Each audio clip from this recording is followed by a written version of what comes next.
بسم اللہ الرحمن الرحیم۔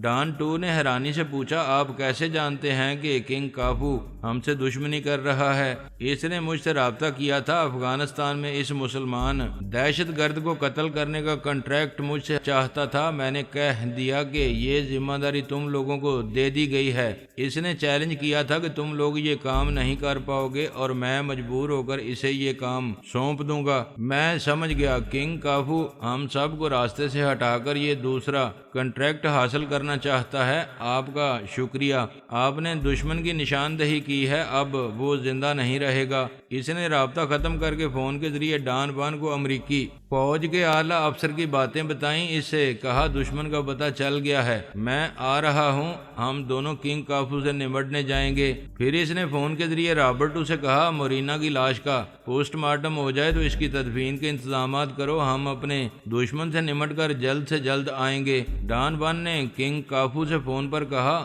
ہمیں توقع نہیں تھی کہ تم اگلا کنٹریکٹ حاصل کرنے کے لیے اس حد تک آگے جاؤ گے اور میری بہن مورینا کو قتل کراؤ گے۔ اب تمہارے کرائے کے قاتل میرے پیچھے پڑے ہیں۔ مجھ سے کہا جا رہا ہے کہ میں صبح کے بعد زندہ نہیں رہوں گا، کیا تم صبح تک زندہ رہ پاؤ گے؟ کنگ کافو نے کہا تمہاری کچھ باتیں سمجھ میں آ رہی ہیں اور کچھ باتیں سمجھ سے باہر ہیں۔ بے شک میرا دستے راست درندہ تمہاری بہن مورینا اور رابرٹو کو قتل کرنے گیا تھا، لیکن انہوں نے بنگلے کی کھڑکیاں اور دروازے کو اندر سے بند کر رکھا تھا۔ میرا درندہ قاتل ہرمول بیکر بنگلے کے اندر نہ جا سکا، وہ مورینا اور رابرٹو کو دوسرے دن قتل کرنے کے لیے واپس آ گیا تھا۔ پھر یہ الزام کیوں دے رہے ہو کہ میں نے مورینا کو ہلاک کرایا ہے؟ جب تمہاری کھوپڑی اور سینے میں ہماری گولیاں اتریں گی تو تمہارے کرائے کے قاتلوں اور ہرمول بیکر کو سمجھ میں آ جائے گا کہ ہم اپنی ایک بہن کے بدلے تمہاری پوری ایجنسی کو نیست و نابود کر سکتے ہیں۔ کنگ کافو نے ہنستے ہوئے کہا میرے درجنوں کرائے کے قاتل تم سب کی طاق میں ہیں، ان سے بچ پاؤ گے تو مجھ تک پہنچ سکو گے۔ یہ کہہ کر وہ پھر کہہ لگانے لگا۔ ڈان 1 نے رابطہ ختم کر دیا۔ اس وقت تک ڈان 2 ریستوران کے قریب اپنے بھائی کی کار کے پیچھے پہنچ کر بولا ڈان میں آ گیا ہوں، میری گاڑی میں آ جاؤ۔ ڈان 1 اپنی نکارہ گاڑی سے نکل کر دوڑتا ہوا ڈان 2 کی کار کا دروازہ کھول کر اس کے ساتھ والی سیٹ پر بیٹھ گیا، لیکن اس سے پہلے کہ وہ کار سٹارٹ ہوتی پھر ایک دھماکہ ہوا اور ڈان 2 کی کار کا بھی ایک پہیہ برسٹ ہو گیا۔ دونوں بھائیوں نے خطرے سے چونک کر ایک دوسرے کو دیکھا۔ ڈان 2 کے موبائل کا بزر سنائی دیا، اس نے اسے آن کر کے کان سے لگایا۔ دوسری طرف سے علی کی آواز سنائی دی، ایک پنجرے میں ایک ہی پرندے کو ہونا چاہیے، تم اپنے بھائی کے پاس کیوں چلے آئے؟ تمہاری باری اس کے بعد آئے گی۔ ڈان 2 نے گرج کر کہا ہرمول بیکر آواز بدل کر مت بولو، ہم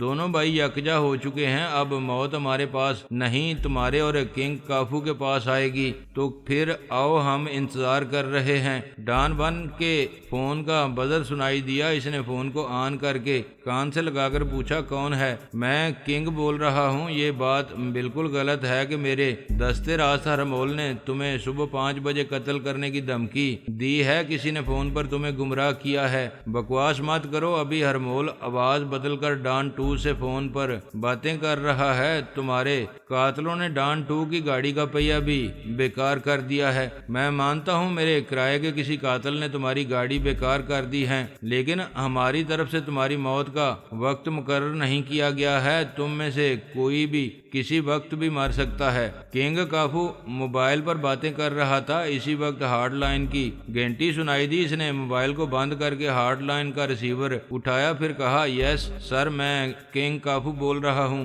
دوسری طرف سے امریکی فوج کے اعلیٰ افسر نے کہا تم رابرٹو کی ایجنسی کو ختم کرنا چاہتے ہو، ان سب کو قتل کرانا چاہتے ہو، مجھے یہ پسند نہیں ہے، اپنے کرائے کے قاتلوں کو واپس بلاؤ۔ سر آپ کو غلط اطلاع دی گئی ہے، ہم رابرٹو کے دشمن ضرور ہیں لیکن جان کے دشمن نہیں ہے۔ تو پھر مورینا کو کس نے قتل کیا ہے؟ آپ ہم سے قسم لے لیں ہم نے اسے قتل نہیں کیا ہے۔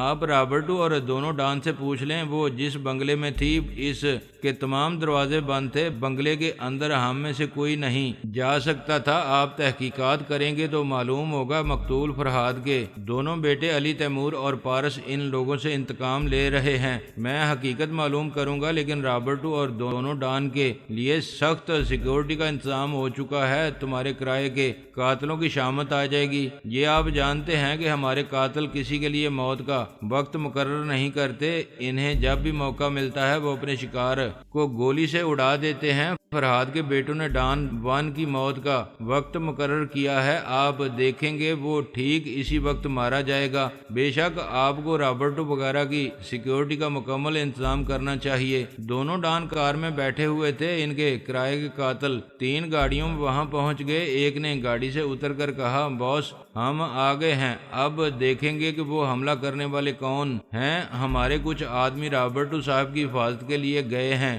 آپ ہماری گاڑی میں آ جائیں۔ وہ دونوں کار سے نکل کر ان کی ایک گاڑی میں آ کر بیٹھ گئے۔ ان کے بیٹھتے ہی پھر ایک دھماکہ ہوا، اس گاڑی کا بھی ایک پہیہ بیکار ہو گیا۔ دونوں ڈان کے تمام حواریوں نے اپنی اپنی گن لے کر گاڑیوں سے نکل کر چاروں طرف دور تک دیکھا۔ اس سڑک پر گاڑیوں کا ہجوم تھا، ایک طرف ریستوران اور دوسری طرف ایک چھوٹے سے پارک کے پیچھے کئی عمارتیں تھیں۔ ڈان 1 نے کہا، کوئی ٹیلی اسکوپک گن کے ذریعے کسی اونچی بلڈنگ سے فائر کر رہا ہے، یہاں کئی عمارتیں ہیں، اسے کہاں کہاں تلاش کیا جائے گا۔ فون کا بزر سنائی دیا۔ ڈان 1 نے اسے آن کر کے کہا، میں جانتا ہوں تم سامنے والی عمارت میں ہو، تمہیں معلوم ہونا چاہیے کہ اب ہماری سیکیورٹی کا انتظام ہو چکا ہے، تم ہمیں گولی نہیں مار سکو گے۔ علی نے کہا، زیادہ بولنے سے پہلے یہ سمجھو کہ 3 گاڑیوں کے 3 پہیوں پر صحیح نشانہ لگایا گیا، یہ نشانہ تم پر بھی لگایا جا سکتا تھا، لیکن تم صبح 5 بجے مرنے والے ہو۔ ان پہیوں کو بیکار کرنے کا ایک ہی مقصد ہے کہ تم اپنی آخری سانس تک پیدل چلو گے یا دوڑو گے۔ یقین نہ ہو تو پھر کسی گاڑی میں بیٹھ کر دیکھ لو۔ ڈان 1 نے فون بند کر کے کہا، وہ گاڑیوں کے پہیوں کو صرف اس لیے بیکار بنا رہا ہے کہ میں صبح اپنی موت تک پیدل چلتا رہوں اور ایک جگہ سے دوسری جگہ پناہ ڈھونڈتا رہوں۔ تمام حواریوں نے ایک گاڑی کو چاروں طرف سے گھیر لیا۔ ان میں سے ایک نے کہا، آپ اس گاڑی میں آ کر بیٹھیں، اب وہ کسی پہیے پر گولی نہیں مار سکے گا۔ دونوں بھائی اس گاڑی میں آ کر بیٹھ گئے۔ اس بار گولی نہیں چلی، کوئی پہیہ برسٹ نہیں ہوا، گاڑی سٹارٹ ہو کر آگے بڑھ گئی۔ آگے بڑھنے کا مطلب یہ ہوا کہ اس گاڑی کو چاروں طرف سے محفوظ رکھنے والے اپنی جگہ کھڑے رہ گئے، وہ آگے بڑھنے والی گاڑی کو گھیر کر نہیں رکھ سکتے تھے۔ اس گاڑی کے آگے بڑھتے ہی پھر ایک دھماکہ ہوا، اس کا پہیہ بھی برسٹ ہو گیا۔ دونوں بھائیوں نے ایک دوسرے کو دیکھا، پھر ڈان 1 نے کہا، یہ کنگ کافو کی ایجنسی والے نہیں ہیں۔ ہم ایک گاڑی سے نکل کر دوسری گاڑیوں کی طرف جاتے رہے، اس دوران میں ہرمول بیکر اور دوسرے قاتل پہیوں کو نہیں ہمیں گولیاں مار سکتے تھے۔ ڈان 2 نے کہا، ہاں کیا آپ اسی طرح ہماری حفاظت میں ناکام رہیں گے جس طرح ازبکستان میں ناکام رہے تھے؟ سومنا اور کارمل کی طرح ہماری موت کی خبر پر افسوس ظاہر کر کے اس طرح ہمیں بھول جائیں گے جس طرح کیڑے مکوڑوں کو قدموں تلے روند کر بھول جاتے ہیں۔ اعلی افسر نے کہا، میں تمہارے جذبات کو سمجھ رہا ہوں، اس لیے تمہارا غصہ اور لہجہ برداشت کر رہا ہوں۔ جرائم کی دنیا میں سب ہی کسی نہ کسی دن ایسے ہی مارے جاتے ہیں جیسے تمہاری بہن اور رابرٹو مارے گئے ہیں۔ غصہ برداشت کرو اور ذرا صبر کرو، میں معلوم کرتا ہوں کہ میرے سخت حفاظتی انتظامات کے باوجود رابرٹو کیسے مارا گیا۔ رابطہ ختم ہو گیا۔ ڈان 1 نے ڈان 2 سے کہا، برادر فرہاد کے بیٹوں نے مجھے صبح تک جینے کی مہلت دی ہے، اس مہلت سے ہم صبح تک مطمئن ہو گئے، لیکن کنگ کافو اور ہرمول بیکر فائدہ اٹھا رہے ہیں۔ انہوں نے رابرٹو کو قتل کیا ہے اور ان کے کرائے کے قاتل ہم پر بھی کہیں سے گولی چلا سکتے ہیں۔ ہمیں صبح تک کی مہلت سے مطمئن نہیں ہونا چاہیے۔ وہ دونوں دوڑتے ہوئے ایک عمارت میں آ گئے۔ کھلی جگہ کے مقابلے میں عمارت کی 4 دیواریوں میں وہ محفوظ رہ سکتے تھے، گولیاں چاروں طرف سے نہیں آ سکتی تھیں۔ وہاں پہنچنے کے بعد فون کا بزر سنائی دیا۔ ڈان 1 نے اپنے فون کو آن کر کے کان سے لگایا، ہیلو، میں ڈان بول رہا ہوں۔ دوسری طرف سے علی نے کہا، ہم زبان کے دھنی ہیں، جو کہتے ہیں اس کے خلاف نہیں کرتے۔ رابرٹو کو تمہاری مخالف ایجنسی والوں نے قتل کیا ہے، ہم اسے سب سے آخر میں ہلاک کرنا چاہتے تھے۔ کوئی پہلے ہلاک کرے یا آخر میں ہلاک کرنے والا دشمن ہی ہوتا ہے۔ تمہاری دی ہوئی مہلت فضول ہے۔ ہم سمجھ رہے ہیں کہ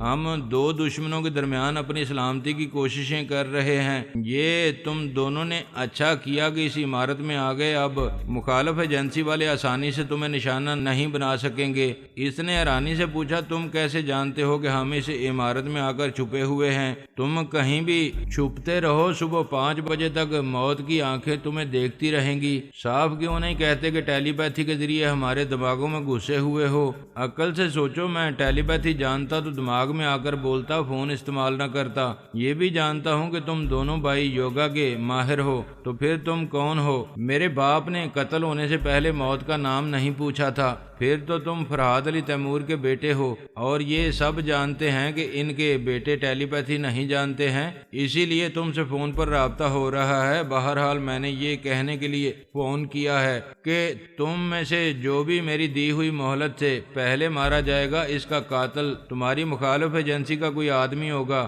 میں تو ایک ڈان کو ہلاک کرنے کے بعد دوسرے ڈان کو اگلے 12 گھنٹوں تک زندہ رکھنا چاہتا ہوں۔ اگر میرے مقررہ وقت سے پہلے تم دونوں مارے جاؤ گے تو مجھے افسوس ہوگا کہ میں انتقام نہ لے سکا۔ علی نے رابطہ ختم کر دیا۔ ادھر ڈان کان سے موبائل فون لگائے امریکی فوج کے اعلیٰ افسر کی باتیں سن رہا تھا۔ وہ بتا رہا تھا کہ اس نے معلومات حاصل کی ہیں۔ اس نے کہا رابرٹو کو قتل کرنے والا گرفتار ہو گیا ہے، اور اس نے سچ اگل دیا ہے کہ اس نے کنگ کافو کے حکم پر رابرٹو کو قتل کیا ہے۔ کنگ کافو اس موقع سے فائدہ اٹھا رہا ہے۔ وہ جانتا ہے کہ اب تم دونوں بھائیوں کو بھی اس کے آدمی قتل کر دیں گے تو یہی سمجھا جائے گا کہ فرحاد کے بیٹوں نے انتقام لینے کے لیے تم سب کو قتل کر دیا ہے۔ ہاں، یہ صاف نظر آ رہا ہے کہ کنگ کافو اور ہرمول بیکر موقع سے فائدہ اٹھا رہے ہیں۔ ہماری مجبوری یہ ہے کہ ہم دو طرف سے دشمنوں میں گر گئے ہیں۔ اگر ہمارے مقابلے پر فرحاد کے بیٹے نہ ہوتے تو ہم کنگ کافو اور اس کی ایجنسی کو نیست و نابود کر دیتے۔ علی نے ڈان ون سے کہا، میں دوسرے فون پر ہونے والی تمہارے بھائی کی گفتگو سن رہا ہوں۔ اگر میں اپنا موجودہ ارادہ بدل دوں اور تم دونوں پر کچھ دنوں تک حملے نہ کروں، میری طرف سے تمہاری فکر اور پریشانی ختم ہو جائیں، تو کیا اپنی مخالف ایجنسی کو کنگ کافو اور ہرمول بیکر سمیت ختم کر سکو گے؟ ڈان ون نے اپنے بھائی کو بتایا کہ علی انہیں کسی شرط پر مزید جینے کی مہلت دے سکتا ہے۔ ڈان ٹو نے کہا، بائی گاڈ، آپ کی دی ہوئی مہلت ہم پر بہت بڑا احسان ہوگی۔ ہم آپ کی طرف سے بالکل محفوظ رہ کر کنگ کافو پر تباہی لے آئیں گے۔ جاؤ، ہم نے 3 دن اور 3 راتوں کے لیے تم دونوں کی جان بخش دی۔ ہم چوتھے دن کی صبح موت بن کر آئیں گے۔ Wish you good luck against king Kaffo and so far. Ali نے فون کا رابطہ ختم کر دیا۔ وہ فہمی کے ساتھ جھیل کے کنارے والے کاٹیج میں تھا۔ اب تک ثانی فہمی کے دماغ میں رہ کر دشمنوں کی چالوں کو سمجھ رہی تھی۔ وہ فہمی اور علی کو اور بابا صاحب کے ادارے کے جاں بازوں کو بتا رہی تھی کہ وہ دونوں ڈان جان بچانے کے لیے کہاں کہاں بھٹک رہے ہیں۔ جاں باز ان دونوں بھائیوں کو کسی گاڑی میں بیٹھنے کا موقع نہیں دے رہے تھے۔ ان سے بہت دور چھپے ہوئے ٹیلی اسکوپ کے ذریعے فائرنگ کرتے ہوئے گاڑیوں کے پہیوں کو بیکار بنا رہے تھے۔ ثانی نے مورینا کے دماغ میں رہ کر اسے خودکشی پر مجبور کیا تھا۔ رابرٹو کنگ کافو کے ایک قاتل ہواری نے مارا تھا، اور اس کے دوسرے ہواری ان دونوں ڈان کو بھی قتل کرنا چاہتے تھے۔ ثانی نے فہمی سے کہا، ہم تو صبح 5 بجے تک صرف مورینا اور ڈان ون کو ہلاک کرنا چاہتے تھے۔ رابرٹو اور ڈان ٹو کو آئندہ 2 دنوں تک دہشت میں مبتلا رکھ کر ختم کرنا چاہتے تھے، لیکن یہ کنگ کافو ہماری پلاننگ سے فائدہ اٹھا رہا ہے۔ بہرحال میں جا رہی ہوں۔ جب بھی موبائل فون یا بابا صاحب کے ادارے کے انچارج کے ذریعے بلاؤ گی میں آ جاؤں گی۔ اللہ حافظ۔ ثانی دماغی طور پر پارس کے پاس حاضر ہو گئی۔ وہ اس دوران میں کبھی کبھار پارس کو بتاتی رہی تھی کہ پیرس میں رابرٹو کی خفیہ ایجنسی کے خلاف وہ کس طرح مصروف ہے۔ اب اس نے حاضر ہو کر پارس سے کہا، ڈان ون اور ڈان ٹو کو 3 دن اور 3 راتوں کی مہلت دی گئی ہے۔ اس عرصے میں وہ کنگ کافو کو اور اس کی خفیہ ایجنسی سمیت نابود کریں گے اور ہم سے بچنے کے منصوبوں پر بھی عمل کریں گے۔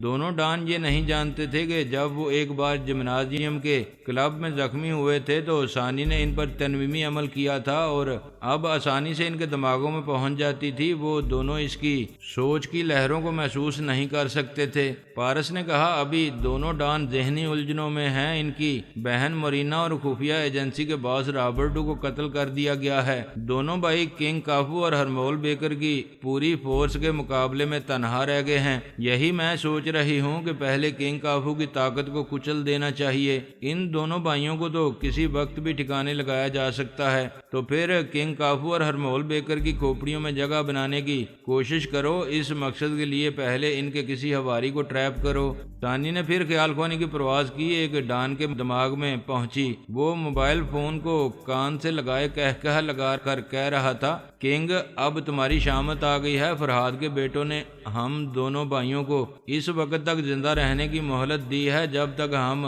تمہیں ٹھکانے نہ لگا دیں۔ دوسری طرف سے کنگ کافو نے کہا، مجھ سے جھوٹ بول کر نئی چالیں نہ چلو۔ فرہاد کے بیٹے اپنے باپ کو قتل کرانے والوں کو کبھی کسی طرح کی مہلت نہیں دیں گے۔ مورینا اور رابرٹو کی لاشیں بنگلے میں پڑی ہیں، پولیس کارروائی کر رہی ہے۔ اب تم دونوں بھائیوں کی لاشوں کو وہاں پہنچانے میں دیر نہیں لگے گی۔ کنگ کافو کے سامنے دوسرے فون کی گھنٹی بجنے لگی۔ اس نے دوسرے فون کا ریسیور اٹھا کر پوچھا، کون ہے؟ کیا بات ہے؟ جلدی بولو۔ دوسری طرف سے آواز آئی، باس، وہ دونوں ڈان اس عمارت سے باہر آ گئے ہیں۔ ان کے لیے 4 گاڑیاں آئی تھیں۔ وہ دونوں جس گاڑی میں جا کر بیٹھے، اس کے کسی پہیے پر اس بار گولی نہیں چلائی گئی۔ شاید فرہاد کے بیٹوں نے انہیں جاتے ہوئے دیکھا ہے۔ کنگ کافو نے کہا، تم میں سے کسی کو گولی چلانی تھی، گاڑی کے پہیے کو بھی نکارہ بنانا چاہیے تھا۔ باس، ہماری گنوں میں ٹیلی اسکوپ نہیں لگا ہوا ہے، ہم دور سے صحیح نشانہ لے کر اس گاڑی کو نکارہ نہیں بنا سکتے تھے۔